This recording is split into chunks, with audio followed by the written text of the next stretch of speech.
Isco. Allez, vas-y, pourquoi pas. Vas-y, pourquoi pas. J'ai un scoop pour vous. Penalty sur Ronny Lopez à la 151e. Vous vous demandez pourquoi on n'est pas revenu sur la VAR, mais la VAR ne fonctionnait pas. Falcao, le Colombien qui a pris le dessus. Il a réussi son dribble. Falcao, oui, il est mort. Ce soir, je vais dire tout haut ce que tout le monde pense tout bas. Radio Diagonale, la web radio 100% rouge et blanche. Salut tout le monde et bienvenue sur Radio Diagonale pour un nouveau débrief. Donc le dernier débrief de cette phase de poule de l'Europa League. Monaco qui se déplaçait en Autriche à Graz et qui revient avec le point du match nul pour asseoir sa domination sur ce groupe. Monaco qui finit donc premier, mais c'est tout sauf une nouvelle puisque nous étions déjà assurés de cette première place dès le match précédent. Donc voilà, c'était un match pour du beurre et ça s'est senti. Du coup, Quentin, comme c'est un match pour du beurre, on a fait appel à toi. Exactement, ouais, voilà. Et puis on a fait surtout appel à moi puisque le grand, le beau, le meilleur gardien de l'AS Monaco, Quentin Majecki, était titulaire.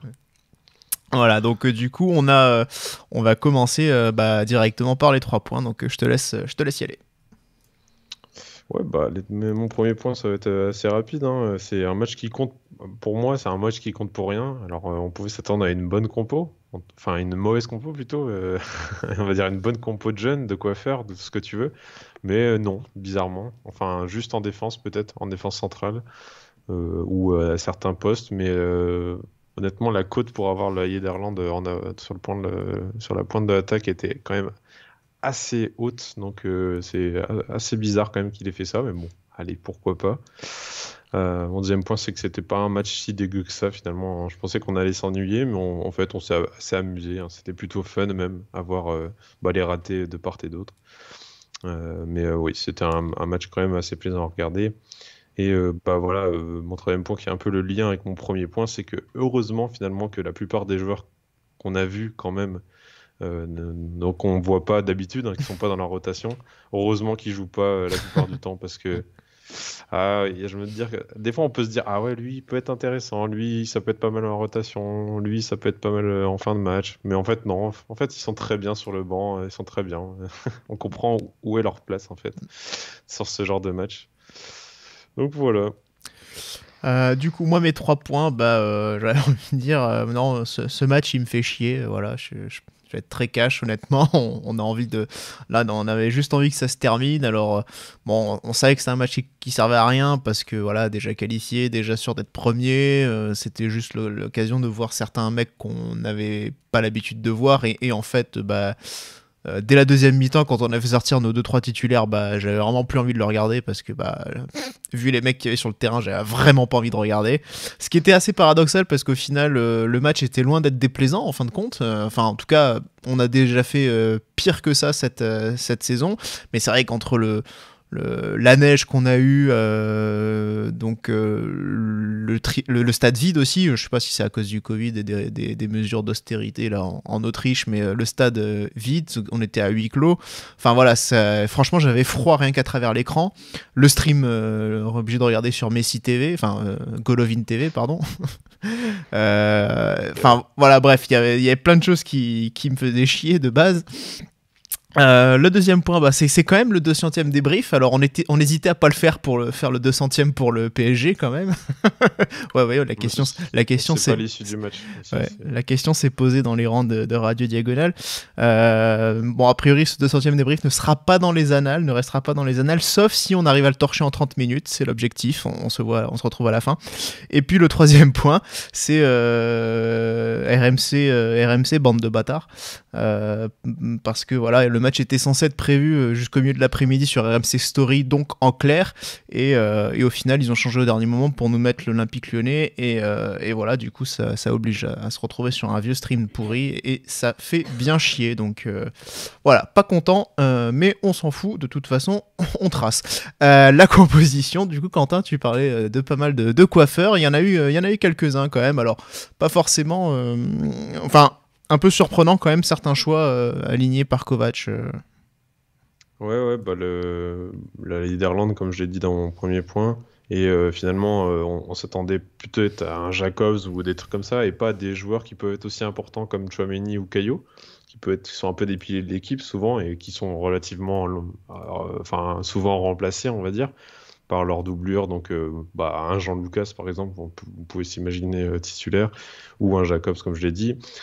Sinon, non, après, on n'était pas surpris du Radoslo Majeki, du Quentin Majeki, excusez-moi. On n'était pas surpris du Ruben Aguilar, etc. Et en tout cas, la charnière centrale, vous pouvez s'attendre aussi pareil, que ça tourne. Là, pour le coup, ça a tourné.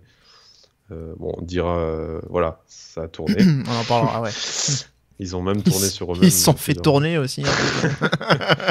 Mais voilà, non, c'est vrai. Et puis un Isidore, voilà, qu'on annonçait pas mal aussi sur un côté. Donc voilà, c'était une compo quand même assez bizarre pour un match d'Europa League, mais quand on connaît l'enjeu, voilà, on pouvait se dire qu'il pouvait faire ce qu'il voulait, quoi. Ouais, en jeu qui était nul, on le rappelle. Moi, c'est vrai que c'est plus le positionnement d'Isidore que je trouve un peu surprenant, parce que c'est pas du tout quelqu'un que je vois sur le côté, et c'est un peu le seul truc qui me fait tiquer. Alors, outre ce que tu as déjà soulevé, hein, avec Tchouaméni, Ben Yedder volant de titulaire par exemple, alors qu'on a quand même un match plus important dimanche. Mais c'est vrai que c'est plus le fait de voir Isidore positionné comme ça qui me paraissait un peu étrange. Mais bon, soit. Voilà. On va du coup attaquer le match. Alors du coup, Quentin, petit emoji Cotorep pour toi. Il a commencé à quelle heure le match déjà, rappelle-moi? 19h, non? Ouais, non, visiblement pour notre défense centrale, il a bien commencé à 19h, parce que eux, je l'ai vu, ouais. Le premier quart d'heure, ils étaient pas là. Donc voilà, effectivement, t'as pas trop vu ce premier quart d'heure. C'est dommage, parce qu'il s'est passé des choses quand même dans ce premier quart d'heure, notamment notamment un penalty. Un penalty donc avec une main de Pavlovic.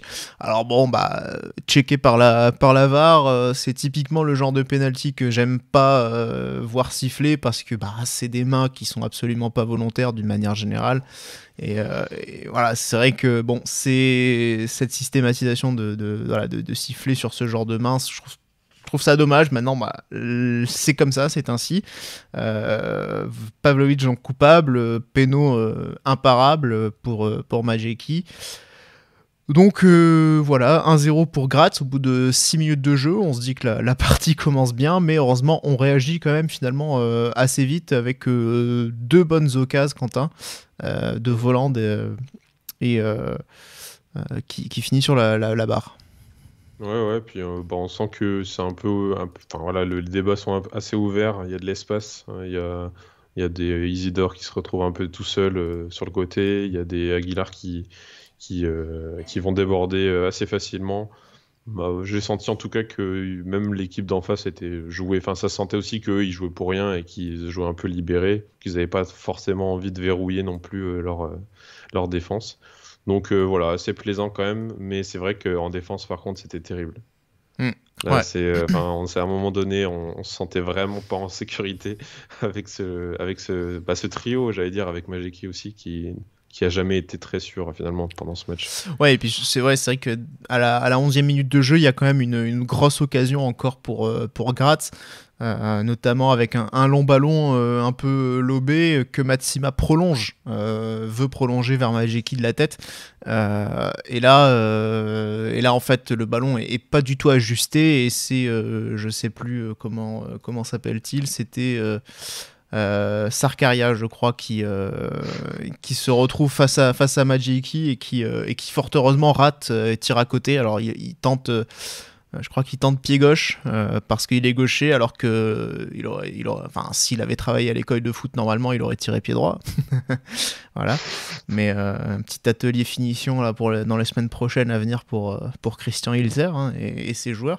Mais, pour tout Monaco aussi. Ouais, aussi. Ouais, non, c'est vrai qu'on en parlera aussi, mais c'est vrai que ça mérite aussi un petit atelier finition à la Turbie. Donc Monaco qui finalement passe pas loin de la correctionnelle. On a de bonnes situations, donc encore une fois de Graz à la 18e minute, je crois, donc qui est contré par Aguilar. On a également un lob, une tentative de lob de Dante qui passe pas loin aussi. Et puis on arrive donc vers la demi-heure avec une bonne séquence, avec 2 bonnes occasions et enfin l'égalisation, Quentin. Ouais, puis on enchaîne pas mal de corners, pas mal de coups de pied arrêtés, tu l'as dit, donc où on peut trouver des espaces, même s'il n'y a pas des Disasi ou des Badiachil dans la surface. Ça reste quand même des genres grands, alors on ne sait pas s'ils sont bons de la tête ou pas. Mais voilà, et finalement ça arrive d'un petit cafouillage, un magnifique but, vraiment à montrer dans toutes les écoles, vraiment à mettre au ralenti, etc. de Voland. Non, clairement là il y a eu une frappe repoussée par le gardien, il la reprend un peu avec un peu de chance et ça va au fond. Voilà, le fameux but gag que finalement on méritait quand même de mettre parce qu'il y a eu pas mal d'occasions pour nous avant. Mais Kevin Voland qui se pas du coup sur ça. Ouais. En tout cas, du coup, l'égalisation, j'ai envie de dire, à ce moment-là, elle n'est pas forcément méritée, même si on verrait que sur la physionomie du match global, en fait, on aurait peut-être mérité un peu mieux en fin de compte sur ce match, malgré tout.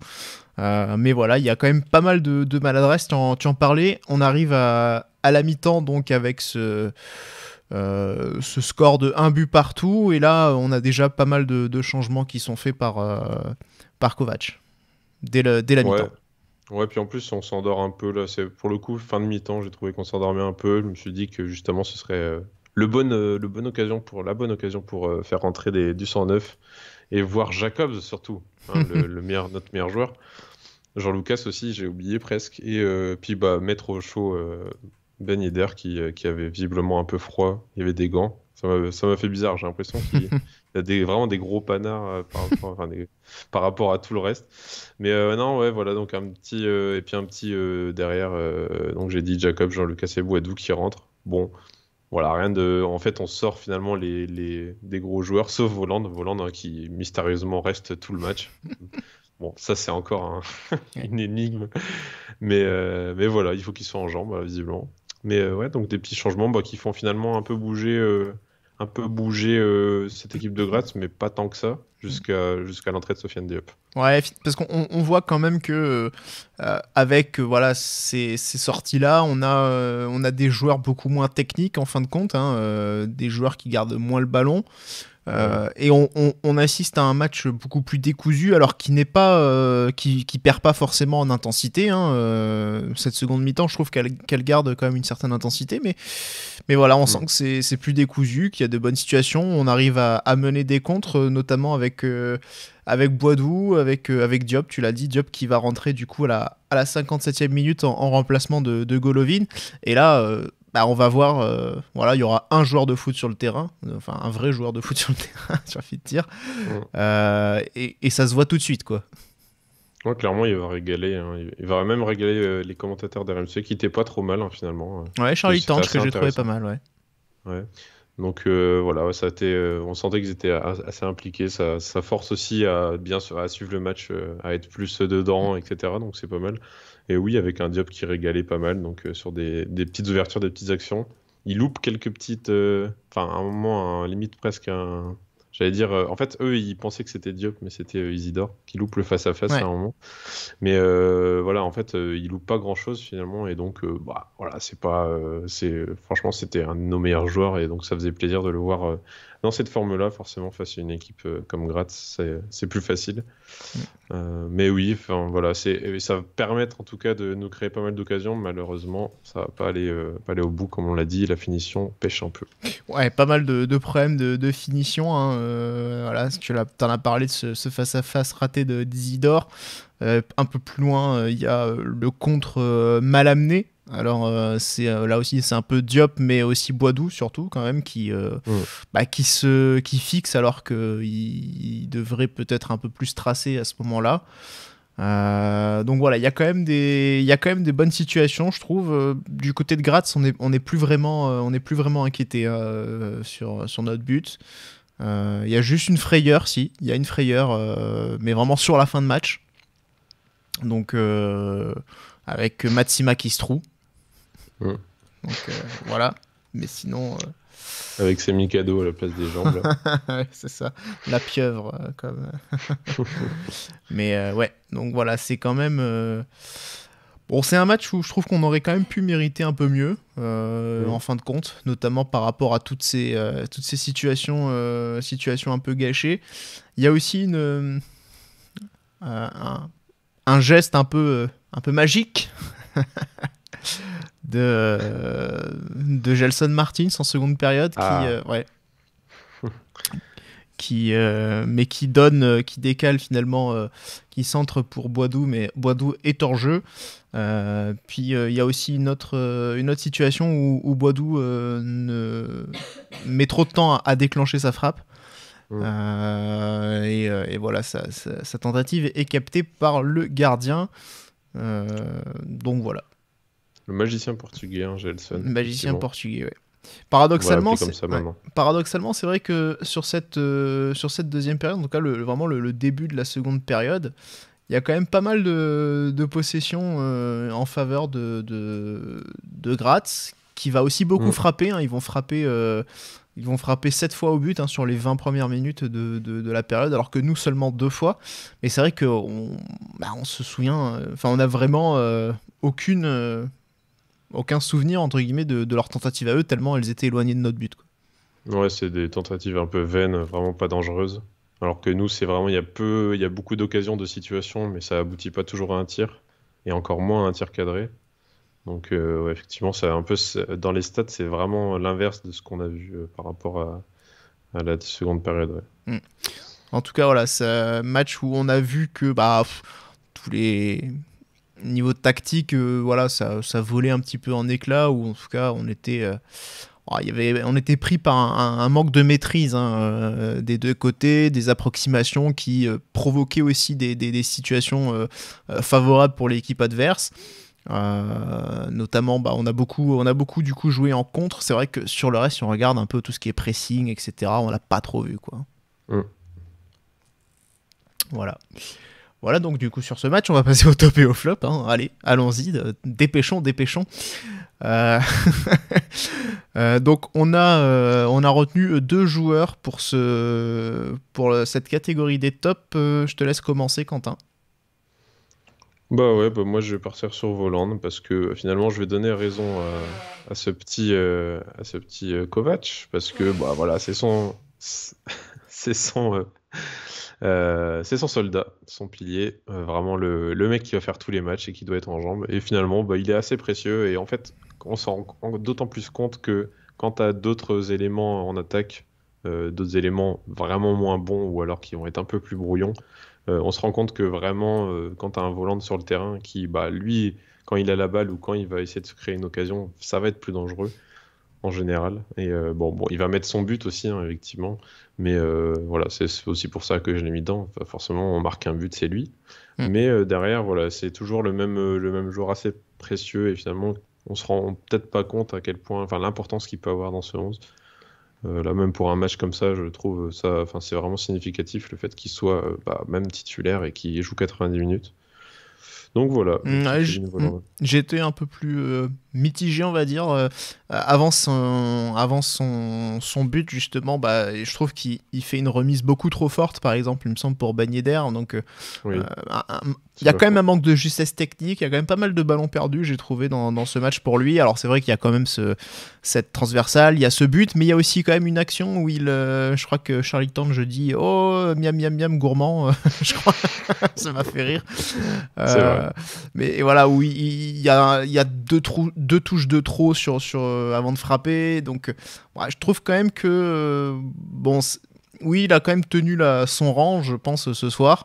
Après, voilà, face à une opposition pas très relevée quand même, hein, on s'en rappelle au match aller, on disait que c'était quand même l'équipe la plus faible qu'on avait rencontrée, et ça comprenait, ça, c'est en comparaison par exemple du Sparta Prague, hein, par exemple. Donc voilà, donc c'est vrai que il a quand même tenu son rang ce soir, mais c'est vrai que je suis un peu plus nuancé sur pour en faire un top, mais ça c'est mon avis après. Quant à moi, du coup, j'ai choisi Sofiane Diop, que vous voyez. Alors oui, d'accord, il n'a joué qu'une demi-heure, mais je m'en fous. Quand il est rentré, ça s'est vu. Il a éclairé il a éclairé Graz de sa lumière. Les contribuables autrichiens nous remercieront pour l'éclairage public, grâce à Sofiane Diop. mais voilà, enfin on a vu tout de suite des transversales, des décalages qui étaient bien faits. On a vu tout de suite quand même sa vision du jeu, hein, surtout dans un match où, comme dit, c'était assez décousu, donc il y avait finalement pas mal d'espace, et dans toutes ces prises de balles on voyait que un joueur techniquement supérieur, qui était capable de faire des décalages et des différences tout de suite. Donc voilà, ça c'est sa qualité, c'est quand même très vite vu sur le terrain, je trouve, surtout quand t'as des Isidore ou des bourrins comme Jacobs à côté qui savent à peine faire un contrôle ou une passe. Ça se voit d'autant plus les joueurs de qualité. Les flops, du coup, alors là on en a quand même nommé 3, même s'il n'y a pas de défaite, mais quand même ça méritait. Alors du coup, Quentin, à toi l'honneur. De quel joueur tu as envie de parler? J'avais pas franchement, c'était assez difficile de choisir, mais j'avoue que rien que pour le même, alors c'est peut-être pas de sa faute complètement, mais pour le manque de confiance et puis pour le PNO aussi, j'ai envie de dire Pavlovic quand même, parce que on pouvait se dire que c'est un défenseur qui était dur sur l'homme et qui savait, en tout cas, défendre on l'a vu face à CR7, etc. De manière dure, et etc. Être solide tout simplement, et pas être un jeune tout frêle et qui fait des interventions un peu douteuses, même s'il se rattrape un peu quand même sur tout le match. Vu les offensives de Graz, c'est pas forcément dur. Matsima l'a fait aussi, mais je l'ai trouvé vraiment vraiment inquiétant par moment, et pas serein du tout en fait. Et franchement, ça reflète pas mal le niveau en fait qu'on avait déjà vu au début de la saison à ce niveau-là. Et j'espère pas trop du coup le revoir, en tout cas pas tout de suite. Peut-être dans ce genre de match encore une fois, mais il faudrait en tout cas mettre peut-être en flop toute la défense, même si on va pas le faire, mais c'est vrai que c'était un peu dommage. Et voilà, hein.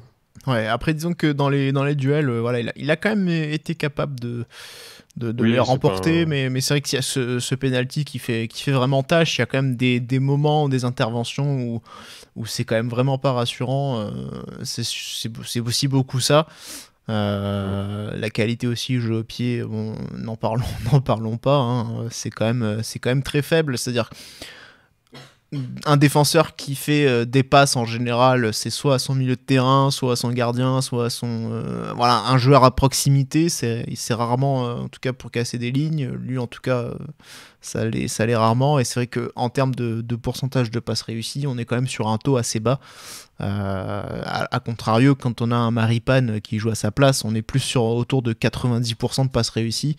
Lui est à 74%, donc il y a encore beaucoup de travail, notamment sur les longs ballons. Combiné avec un Majiki, c'est magnifique. Combiné du beau football. Ça pue le football. C'est ça.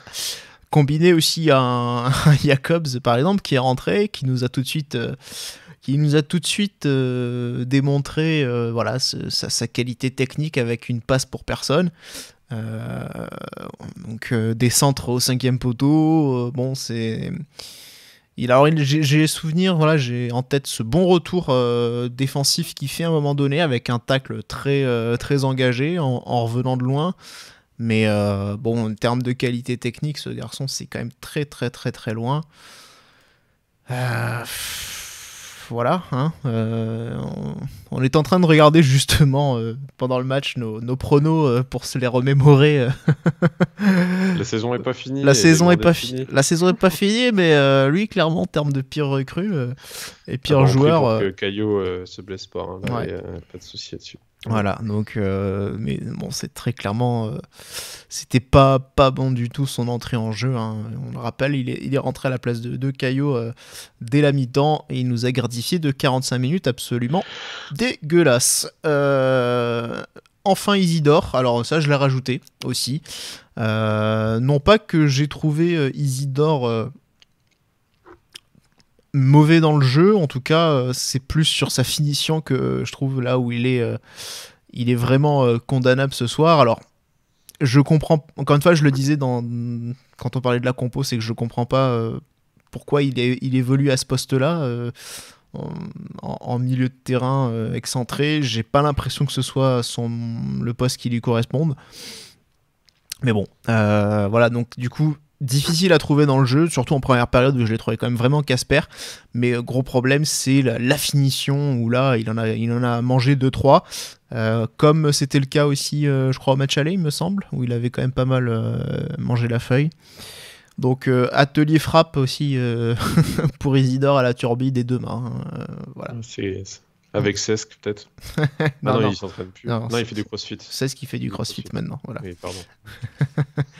Allez, enchaînons du coup avec les titulaires. Donc Quentin, ton sosie, ton frère. Oh, bah, j'en ai parlé, hein, ça reste très frêle. Et franchement, à un moment donné, on voulait Majeki à la place de Nubel. Là, pour le coup, je signe pour Nubel direct, un titulaire, il n'y a pas de souci.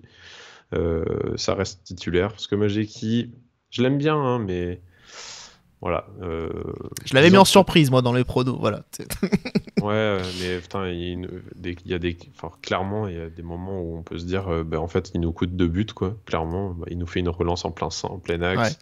Ouais, d'ailleurs, et du coup, il envoie des parpaings devant, mais bon, ouais, bon, au moins, il fait peur, au moins, ça fait un peu d'émotion, je sais pas trop. J'ai pas de choses positives à dire, en fait, sur lui. Peut-être qu'il est assez bon à la main, quand même, à des moments qui peut-être un peu plus rassurants dans le domaine aérien. Mais non, à pied et tout le reste, franchement, c'est un peu compliqué. Après, c'était un match un peu spécial, on va dire, mais voilà. Ouais. Matsima, du coup, alors, on a vu un joueur tout aussi inquiétant que Pavlovic en première période. Je trouve qu'il s'est un peu rattrapé en deuxième période. En tout cas, il a pas trop montré ses erreurs jusqu'à cette dernière occasion là de Graz.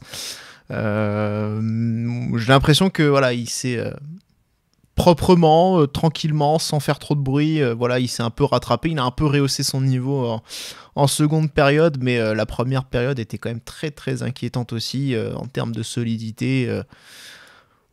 Voilà quoi, je veux dire, là il y a, je pense que alors c'est difficile à dire par rapport à un joueur comme ça, mais j'ai l'impression ça progresse pas du tout. Maintenant il joue pas, donc ce qui lui permettrait aussi de progresser, mais j'ai l'impression que voilà, aujourd'hui ça me semble être une marche un peu trop élevée pour lui, le niveau actuel. Donc voilà, il va vite falloir se décider à propos de ce joueur, de ce qu'on va en faire. Non pas qu'il puisse pas progresser à l'avenir, mais là j'ai l'impression que, en tout cas à chaque fois qu'on l'a vu cette année, ça, c'est pas souvent, mais ça a été vraiment très difficile pour lui. Donc il va falloir vite se remettre en question, vite relever le niveau, parce que sinon là ça va pas le faire pour la suite. En tout cas ça risque de se passer ailleurs qu'à Monaco. Ruben Aguilar qui a disputé l'intégralité de la rencontre, on pouvait s'en douter. Quentin, personnellement je l'ai trouvé trop discret ce soir. Alors il y a un très bon centre justement sur Boidou là, qui fait ce contrôle au lieu de frapper instantanément. Il y a un très bon ballon, voilà. Il y a un sauvetage quand même aussi en première période. Maintenant, dans un match comme ça, j'aurais aimé le voir un peu plus prendre son couloir, j'aurais aimé le voir un peu plus... je sais pas, je l'ai trouvé trop discret. Ouais, moi, j'avais l'impression qu'il le faisait au début et en fait, ouais, il s'est un peu endormi. Bon, je sais pas quelles étaient les consignes aussi par rapport. Enfin voilà, on sentait il avait du mal à jouer avec cette défense justement. On sentait qu'ils n'avaient pas l'habitude de jouer ensemble. Et ouais, c'était un peu spécial, un peu bizarre, même si finalement, même si t'es trop discret, tout ce qu'il faisait était plutôt juste. Donc voilà, c'était pas un démon, un des pires, loin de là. Et voilà. Ouais. Mais ouais, puis pour faire un package avec Caio du coup aussi, parce que voilà, Caio on l'a pas trop vu. On aurait pu même, franchement, on aurait pu le mettre dans les flops aussi. Hein. C'est pas faux, j'y ai pensé aussi, ouais. Mais bon, il était pas non plus, voilà, là on pouvait dire qu'il peut prendre son côté gauche à son compte, voilà, c'est vraiment comme étant le titulaire dans ce poste de latéral gauche. Finalement, on l'a pas trop vu non plus, donc voilà, c'est pour ça que je dis, je sais pas quelles étaient les consignes, parce que peut-être que les deux avaient pour consigne de pas trop se projeter et vraiment verrouiller leur côté. Ouais, je pense qu'il était aussi un peu là en mode je m'en bats les couilles. C'est pas faux. On m'a dit de Pas jouer, alors on m'a dit de jouer, alors je joue, mais on sentait que lui, la motivation, il avait laissé au vestiaire. Donc un match assez inintéressant de Caio ce soir, et effectivement, c'est vrai que je pense que le mettre en flop aurait pas été une hérésie ce soir non plus, très clairement. Donc je partage ce point de vue. Mais bon, en même temps, le mec, tu lui dis de jouer sous la neige, le gars il vient du Brésil, les fils qui se touchent, il comprend pas là. Tu dis, moi c'est samba, c'est la plage, l'autre dit qu'est-ce que je viens faire dans une station de ski, quoi. On va enchaîner avec Aurélien Tchouaméni, donc lui aussi il a disputé 45 minutes.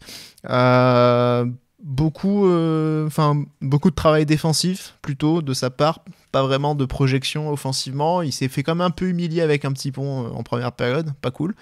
Bon, très discret lui aussi ce soir, pas vraiment d'enjeu, donc il a mis son niveau au strict minimum, hein, je pense que lui aussi. Ouais, sans plus. Après, il a sauvé justement la cagette de Magiquien à un moment donné. Mais oui, sans plus, enfin vraiment rien à dire de plus sur ce joueur. Et après, il y avait Matazo. Il y avait Elliot Matazo, ouais. Dans la compo, mais c'est vrai que content de l'avoir vu. En tout cas, il s'est pas mal montré, même offensivement. Donc c'était assez, voilà, même si on peut dire souvent, ah ouais, sans Matazo, on gagne pas. Bref, ce genre de choses. Bon, voilà, effectivement, c'est un espoir. C'est pas un mauvais joueur. Mais donc c'est cool qu'il puisse jouer, engranger des minutes. Et en plus, il n'a pas été mauvais. Je l'ai trouvé assez intéressant. Donc voilà. Ouais, dans son utilisation du ballon, je l'ai trouvé aussi assez intéressant quand même. Alors pas forcément sur les duels, mais voilà, il avait quand même cette qualité pour se projeter, j'ai trouvé. C'est celui aujourd'hui parmi les jeunes joueurs qu'on a vus qui est vraiment le plus près parmi les joueurs du centre, ou en tout cas les joueurs post-formés à Monaco. C'est vraiment celui qui est le plus près d'une rotation. Voilà, dans ces jeunes qui ne jouent pas en tout cas, c'est celui qui a fait la prestation la plus intéressante, je trouve, et qui a montré le plus de choses. Je crois que Quentin est allé chercher son Deliveroo. Voilà, c'est formidable. Donc voilà, du coup je vais... non, ça m'oblige à enchaîner tout seul sur Golovin. Ouais, je crois que personne ne réclame ça, le peuple ne demande pas ça. Donc bon, du coup Golovin, si Quentin voudra ajouter quelque chose plus tard. Mais Golovin, c'était quand même un des joueurs les plus intéressants de cette première période. On peut le dire, hein, c'est celui qui était quand même le déclencheur de la plupart des actions qu'on a eues en première période. Donc voilà, il y avait quand même de bonnes situations créées de sa part.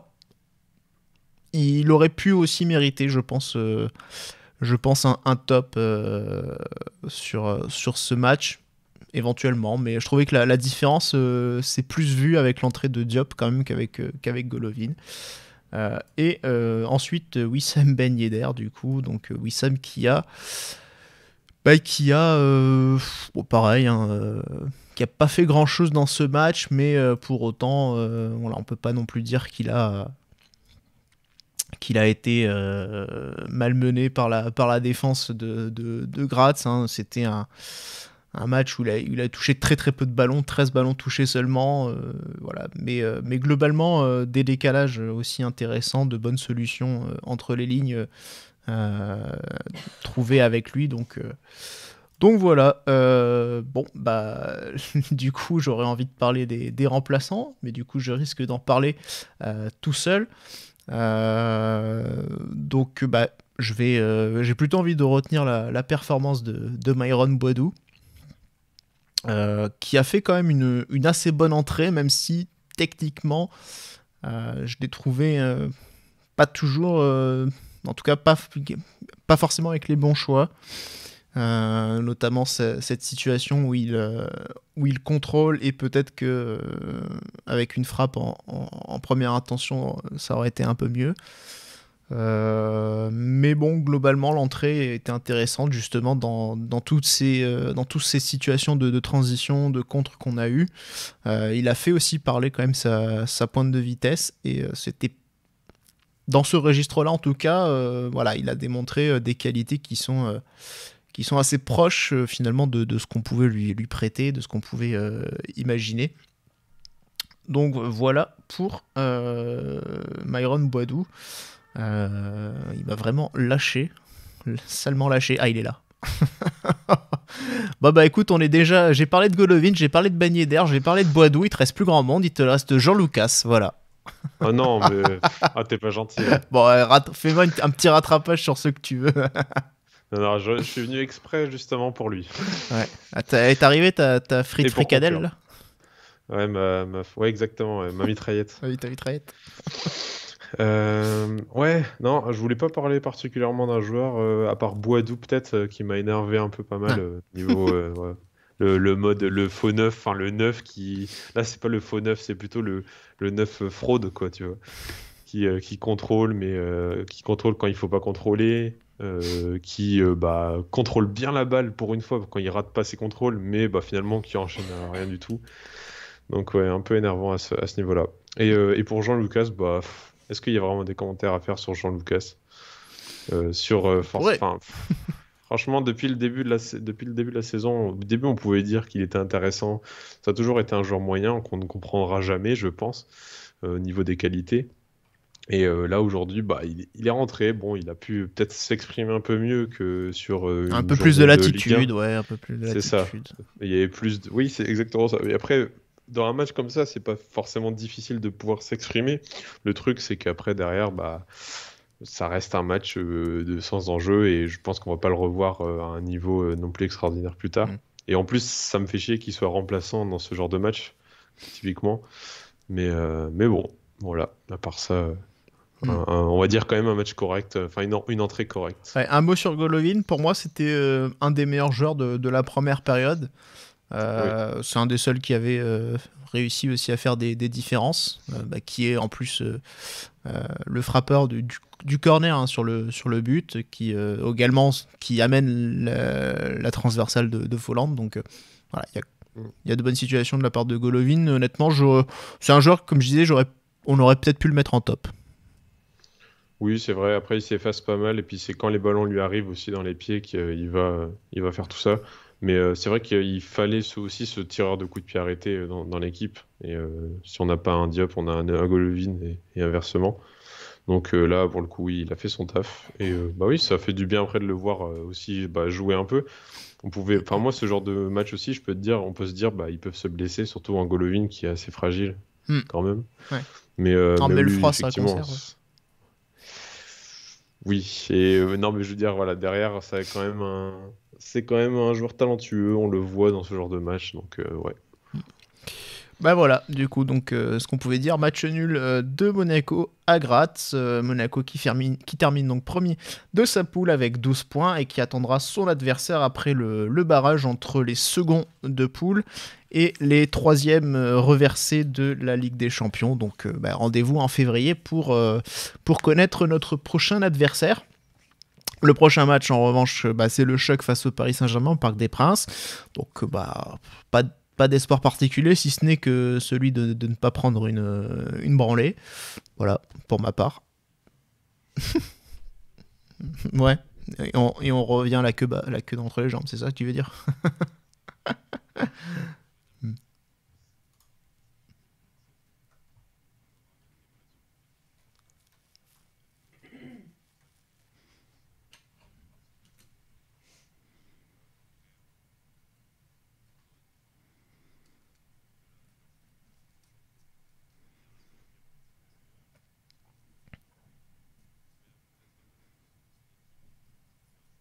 Voilà. Et nous, du coup, ça nous fait 39 minutes. Donc, bon, le contrat était presque rempli. On n'était pas loin, mais voilà. L'objet. Ça n'a pas marché. Je dirais pas que c'était à l'échec, je dirais que ça n'a pas marché. Voilà. Bon, c'était pas loin. En tout cas, on a été rapide. Mais voilà, effectivement, c'était un match sans enjeu, sans intérêt. Donc, c'était pas un match sur lequel on allait accorder non plus beaucoup de temps. Vous nous en excuserez. Merci Quentin. Et puis, on vous donne rendez-vous, bien sûr, dimanche pour le débrief. Donc, du coup, face à Paris. Allez, salut à tous et Dagemunegu.